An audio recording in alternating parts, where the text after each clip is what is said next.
तो प्रणाम आप सभी को। फिर से हाजिर हूं सॉल्यूशन चैप्टर के बहुत ही सुंदर सुंदर प्रश्नों के साथ। बहुत सारे बच्चे कमेंट किए हैं कि सर सॉल्यूशन चैप्टर के क्वेश्चन को हल करवाइए। आज उन्हीं बच्चों को बातों को मानते हुए आज हमने स्टार्ट कर दिया है सॉल्यूशन चैप्टर के। इस चैप्टर पर बहुत सारे वीडियो अपलोड करने वाले हैं क्वेश्चन के। हम ऑब्जेक्टिव हो, सब्जेक्टिव हो, 2 नंबर वाले प्रश्न हो, दीर्घोत्तरीय प्रश्न हो, बहुत सारे प्रश्नों को अपलोड करने वाले हैं हम। आप लोग पूरी वीडियो को देखिएगा और सुंदर सा नोट्स बनाने का प्रयास कीजिएगा, साथ ही साथ टॉपिक को भी कंप्लीट करने का प्रयास कीजिएगा, ठीक है ना। इस वीडियो के अंतर्गत हम 4 लॉन्ग क्वेश्चन बताएंगे आप लोगों के लिए। पहला क्वेश्चन होगा कि बिलियन किसे कहते हैं। किसी बिलियन में उपस्थित प्रत्येक घटकों पर टिप्पणी करें और साथ ही साथ घटक के आधार पर बिलियनों का वर्गीकरण करें। यह क्वेश्चन जो है कहीं किताब का क्वेश्चन नहीं है। हम क्या सोच रहे हैं, हम ये सोच रहे हैं कि टॉपिक वाइज जो आपको एनसीईआरटी में टॉपिक पढ़ना है उसी टॉपिक को क्वेश्चन बना दिया जाए और तब उसको बेहतर ढंग से समझा दिया जाए ताकि आप उत्तर को लिख सके और बेहतर ढंग से आप टॉपिक को भी कंप्लीट कर लीजिए। साथ ही साथ इस टॉपिक के सब से संबंधित ऑब्जेक्टिव क्वेश्चन भी कंप्लीट कर लीजिए। साथ ही साथ इस टॉपिक से संबंधित 2 नंबर वाले प्रश्न भी कंप्लीट कर लीजिए और 5 नंबर वाला तो बताएंगे ही हम। मतलब हम टॉपिक कंप्लीट करवाना चाहते हैं, क्वेश्चन तो कंप्लीट करवाना ही चाहते हैं, साथ ही साथ हम टॉपिक भी कंप्लीट करवाना चाहते हैं। तो इस बात को गौर से आप लोग समझिएगा। यह चैप्टर बहुत ही ज्यादा बिहार स्कूल एग्जामिनेशन बोर्ड के लिए महत्वपूर्ण है। इससे लॉन्ग क्वेश्चन, परिभाषा वाला क्वेश्चन, ऑब्जेक्टिव क्वेश्चन, तीनों प्रकार के प्रश्न पूछे जाते हैं। तो अगर आप इसको गौर से नहीं पढ़ेंगे तो क्वेश्चन छूट जाएगा। और एक ऐसा प्रश्न होगा 5 नंबर वाला प्रश्न कि इस चैप्टर से पूछेगा ही पूछेगा। अब कौन पूछेगा यह नहीं पता, इसलिए आपको पूरी चैप्टर को बेहतर ढंग से पढ़ना होगा, ठीक है ना। अभी अभी आप लोग सुन रहे होंगे कि गाना बज रहा होगा, कोई गीत गा रहा है। बहुत सारी महिलाएं, बगल में कुछ कार्यक्रम है, महिलाएं गाना गा रही है, गीत गा रही है। जानते हैं किस उपलक्ष्य में गा रही है? उनके घर पुत्र की प्राप्ति हुई है, पुत्र जन्म लिया हुआ है, इसलिए वो लोग गाना गा रही है, इसलिए वो गीत गा रही है, खुशी की इजहार कर रही है लोग। किस लिए? आप लड़के हैं भैया, हम ये बात लड़कों के लिए बोलना चाहेंगे कि आपके जन्मदिन पर जब आप जन्म लेते हैं तो लोग किस उम्मीद से खुशी का इजहार करते हैं। लोग ढोल ताल नाल बजाते हैं, बहुत सारे मिठाइयां बांटी जाती है, लोगों का मुंह मीठा करवाया जाता है। किस उम्मीदों के साथ? ये इस बात के लिए नहीं ताली बजाई जाती है, इस बात के लिए गाना नहीं गवाया जाता है, इस बात के लिए मिठाई नहीं बांटा जाता है कि पुत्र की प्राप्ति हुई है। यह इस बात के लिए गाना गवाया जाता है, इस बात के लिए गीत गवाया जाता है कि एक दिन ऐसा समय आएगा कि यह जो संतान जन्म जो लिया है हमारी सारी भारों को उतार सकता है। हमारे पूरे एकदम, मतलब क्या बोले, हमारी पूरी एकदम जो जिम्मेदारी हमारे पास है वो इसके पास आ जाएगा। इस बात के लिए लोग ढोल नगाड़े और ताली और झाल से लोग खुशी का इजहार करते हैं और दूसरों का मुंह मीठा करवाते हैं। तो आप अपने जिम्मेदारी को समझिए। आपका जन्म किस लिए हुआ है? आपका जन्म इसलिए हुआ है कि आप दूसरे के पेट को पालन कर सके। आप अपना तो पालन करें ही करें, साथ ही साथ आपके साथ जो जुड़ा है, आपके घर परिवार के लोग हैं, आपके जो घर के मेंबर हैं, उनका भी ख्याल रखे। ये आपकी जिम्मेदारी है। इसीलिए तो आपके अवतरण दिवस पर, आपके जन्मदिन पर लोग खुशी का इजहार करते हैं, लोग मिठाई बांटते हैं, लोग ताली और झाल के सहारा से अपने खुशी का इजहार करते हैं। अपनी जिम्मेदारियों को समझे, ठीक है ना। लंद फंद की बातें छोड़िए, ऑन द स्पॉट मुद्दा पर काम करिए, नहीं तो आप पीछा होते चले जाएंगे। और कुछ नहीं कर पाएंगे। आइए पहले प्रश्न की ओर बढ़ते हैं। क्वेश्चन नंबर 1 है, बहुत सारी बातों को हम बताएंगे। हमने क्या बोला, हमारा मकसद रहेगा टॉपिक क्लियर करना। अगर टॉपिक क्लियर कर ले रहे हैं तो क्वेश्चन तो भैया हो ही जाएगा खूब बेहतर ढंग से। चलिए हम टॉपिक भी क्लियर करवाएंगे, क्वेश्चन भी हल करवाएंगे, ऑब्जेक्टिव क्वेश्चन भी हल करवाएंगे, साथ ही साथ 2 नंबर वाले प्रश्न मतलब परिभाषा भी हल करवाएंगे। क्वेश्चन है कि बिलियन किसे कहते हैं। पहला क्वेश्चन, किसी बिलियन में उपस्थित प्रत्येक घटकों पर टिप्पणी करें। दूसरा क्वेश्चन, और साथ ही साथ घटक के आधार पर बिलियनों का वर्गीकरण करें। मतलब एक ही प्रश्न के अंदर बिलियन के बारे में बहुत कुछ बता देना है इस प्रश्न के अंतर्गत। तो सबसे पहला क्वेश्चन क्या है, बिलियन किसे कहते हैं। तो उत्तर के तौर पर सबसे पहले आप लोग क्या लिखेंगे, तो उत्तर के तौर पर सबसे पहले आप लोग लिखेंगे बिलियन का परिभाषा। हेडिंग जरूर डालेंगे, बिलियन का परिभाषा, पहले हेडिंग डाल देंगे बिलियन का परिभाषा। उसके बाद बिलियन का परिभाषा पहले यहां पर लिखेंगे। अब आपको पता होना चाहिए कि बिलियन किसे कहते हैं। नहीं पता है तो हम बोल रहे हैं 2 या 2 से अधिक पदार्थों के समांगी मिश्रण को, 2 या 2 से अधिक पदार्थों के समांगी मिश्रण को बिलियन कहा जाता है। उम्मीद करते हैं कि बिलियन का परिभाषा दे चुके होंगे आप लोग कि 2 या 2 से अधिक पदार्थों के समांगी मिश्रण को बिलियन कहा जाता है। जब 2 गो, कम से कम बिलियन बनाने के लिए 2 लोगों की आवश्यकता होगी। 2 से अधिक लोग भी हो सकते हैं, ठीक है ना, लेकिन कम से कम 2 लोगों की आवश्यकता होगी। उन दोनों लोगों को मिलाइए, एक साथ मिक्स करिए। मिक्स करने के बाद यदि मिक्सचर आपका होमोजीनियस हो जा रहा है, मतलब समांगी मिश्रण हो जा रहा है, तो समझ जाइए कि मिलाए गए पदार्थ से जो पदार्थ बना वह एक प्रकार का बिलियन है, ठीक है ना। अगला क्वेश्चन है कि किसी बिलियन में उपस्थित प्रत्येक घटकों पर टिप्पणी करें। तो भैया हमारा दूसरा होगा कि बिलियन में, किसी बिलियन में 2 घटक उपस्थित होते हैं। 2 घटक उपस्थित होते, पहला घटक होगा भैया हमारा विलय और दूसरा घटक होता है विलायक। उम्मीद करते हैं कि ये बात आपको समझ में आ रहा होगा कि कोई बिलियन जो होता है विलय और विलायक से मिलकर बना होता है। मतलब बिलियन के 2 अंग होते हैं, एक तो विलय और दूसरा होता है विलायक। हमें क्या पूछा गया है कि किसी बिलियन में उपस्थित प्रत्येक घटकों पर टिप्पणी करें। मतलब बिलियन किस किस लोग सब मिलकर बना है उस पर कुछ बोलिए आप। तो बिलियन जो होता है, किसी बिलियन में 2 घटक उपस्थित होते हैं, ये वाली बात लिखकर तब लिखेंगे विलय, उसके बाद विलायक। अब इस पर टिप्पणी करिए आप लोग। अब इसके बारे में आप लोग क्या क्या जानते हैं ये आपको लिखना होगा। तो लिखेंगे पहला नंबर पॉइंट, बहुत सारे बात जानते हैं बिलियन के बारे में, विलय के बारे में, और बहुत सारी बातें विलायक के बारे में भी जानते हैं। जो कुछ भी आप जानते हैं यहां पर लिख दीजिए विलय के बारे में, और विलायक के बारे में जो कुछ भी जानते हैं आप यहां पर भी लिख दीजिए, ठीक है ना। तो लिखेंगे कि बिलियन में जिसकी मात्रा कम होगी वह विलय होगा।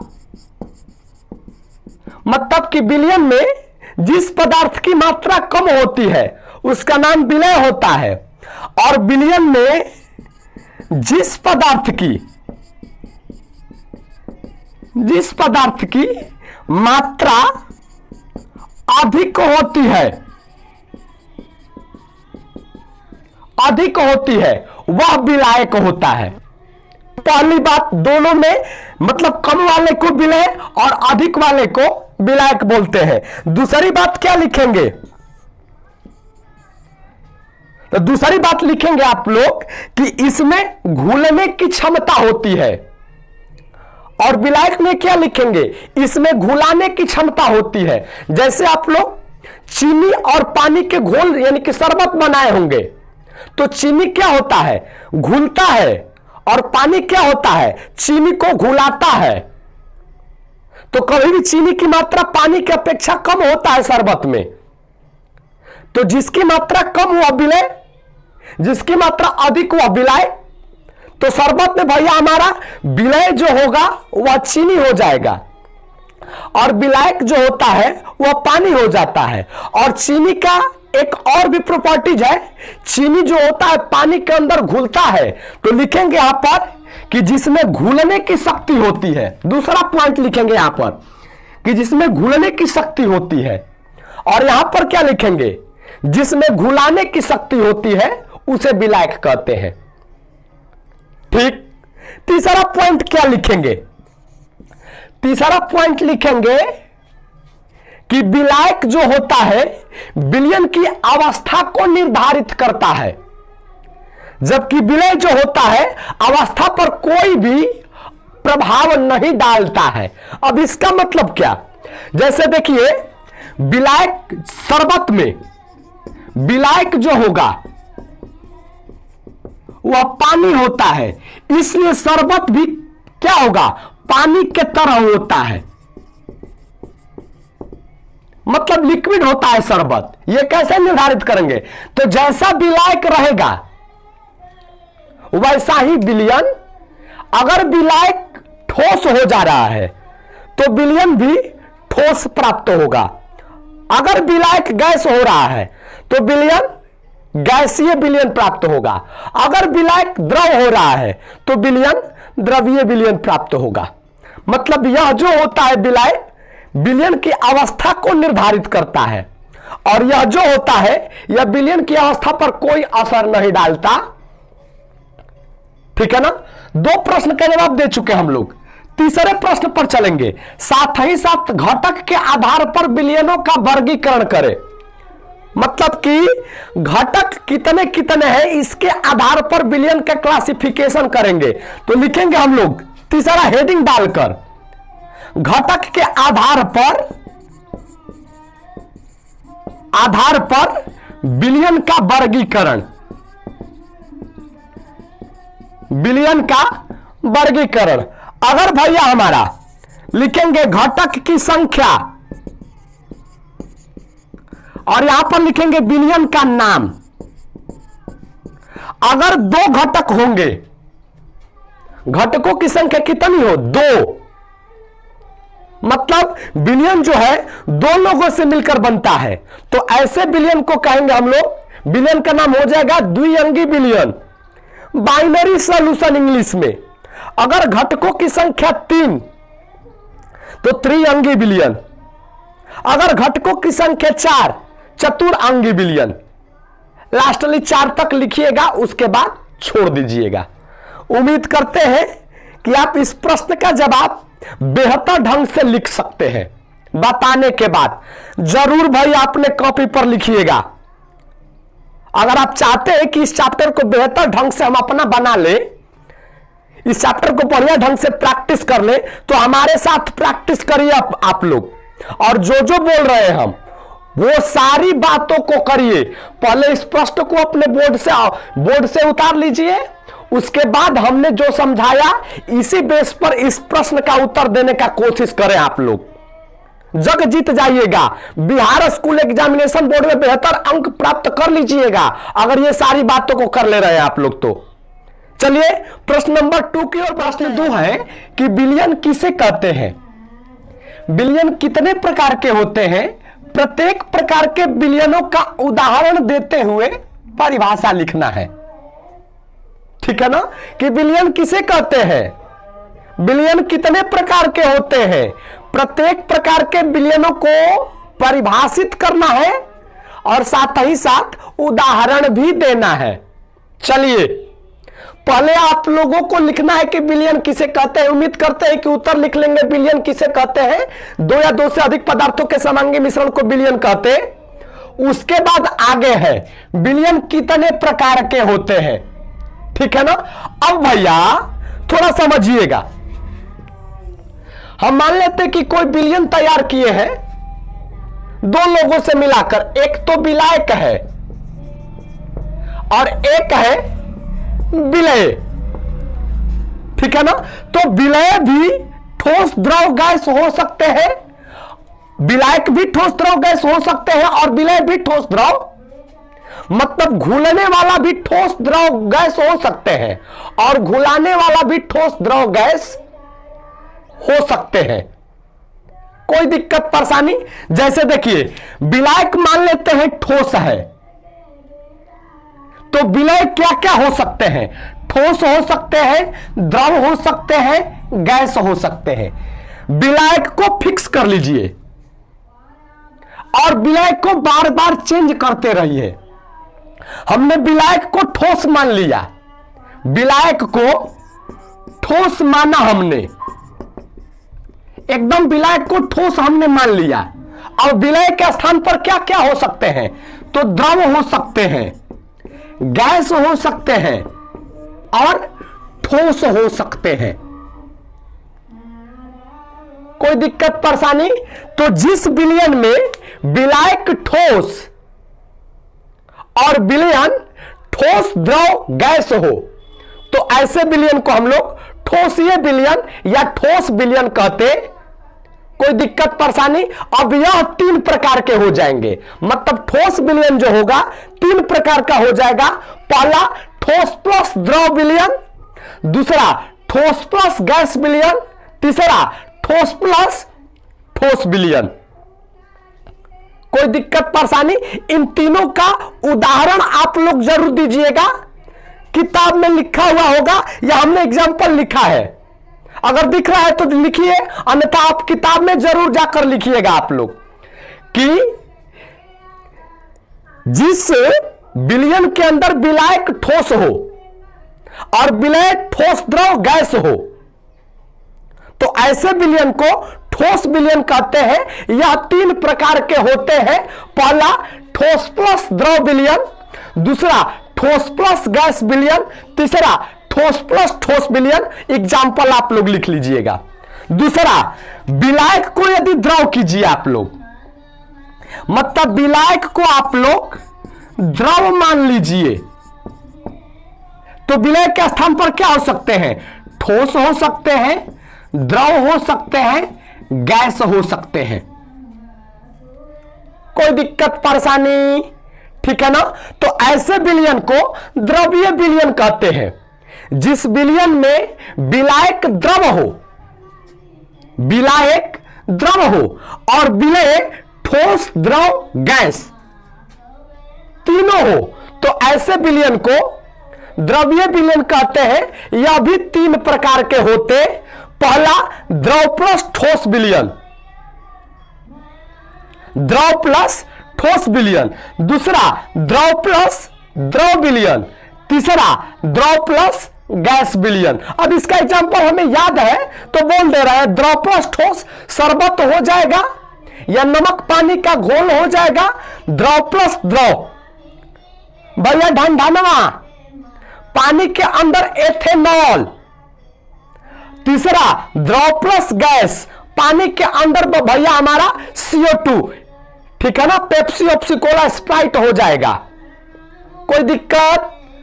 तीसरा विलयन है, तीसरा यदि विलायक गैस हो, विलायक गैस हो जाए तो विलय क्या हो सकते हैं? ठोस होगा, द्रव होगा, गैस हो जाएगा। तो ऐसे विलयन को क्या बोल देंगे आप लोग? गैसीय विलयन।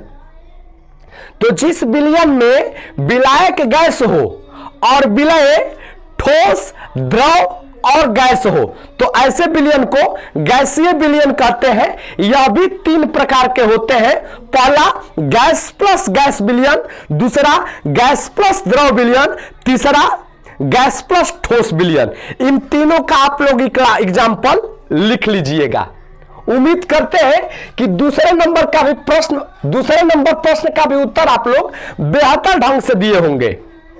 बहुत ज्यादा गर्मी है यहां पर, जहां पर हम वीडियो बना रहे हैं। अभी देख पा रहे होंगे कि हमारा शर्ट सब सारा भीग गया है, ठीक है ना, और वीडियो भी थोड़ी सी बड़ी बन गई है। तो आज के लिए बस इतना ही, लेकिन इन दोनों प्रश्नों को आप लोग लिखकर कॉपी पर जरूर कीजिएगा आप लोग। अगर बिहार स्कूल एग्जामिनेशन बोर्ड में बेहतर अंक लाना चाहते हैं तो आप लोग गौर करके इस प्रश्न को जरूर लिखिएगा। हमने बहुत सारी बातों को समझा दिया है, अब आपको लिखना है शब्दों को ढूंढ ढूंढ कर। अगर कहिएगा नहीं लिख पा रहे होंगे तो कहिएगा कि सर इसका उत्तर लिखिए, तब हमको समझाइए, ठीक है, कहेंगे तो। अन्यथा फिर इसी तरीके से हम समझाते चलेंगे, क्वेश्चन को लिखकर समझाते चलेंगे, आप उत्तर लिखते चलिएगा। यह भी तरीका बढ़िया रहेगा। अगर कहेंगे कि सर उत्तर लिखिए तब समझाइए, वो भी कर देंगे हम। तो आज के लिए बस इतना ही, मिलेंगे हम लोग किसी नेक्स्ट वीडियो में। आप लोग अपना ख्याल रखिएगा, हम भी अपना ख्याल रखेंगे। धन्यवाद, प्रणाम आप सभी को।